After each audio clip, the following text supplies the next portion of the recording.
justement, on a un postérieur droit qui se pose précipitamment et fort sous la masse, avec une hanche qui reste basse.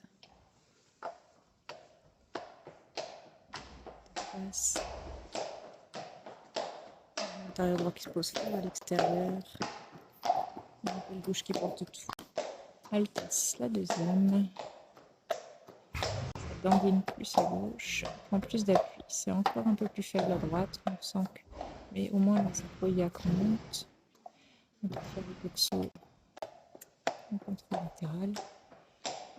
Devant, ça écarte moins. Là. Le l'intérieur droit est dans l'axe, il y a une côte bloquée à droite bien nette et un barreau.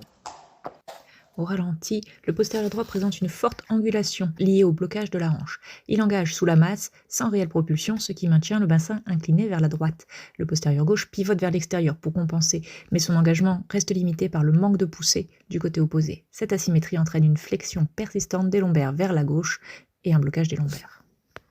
Après la manipulation, avec le même ralenti, on peut voir que l'angulation est beaucoup moins nette. Les deux postérieurs maintenant sont au milieu, la queue est au milieu, et on voit même la hanche gauche qui s'avance bien, signe que les lombaires sont débloqués. Ici, mon extrait est très court, mais on voit quand même l'antérieur droit qui semble descendre et se charger fort, tandis que le gauche s'écarte.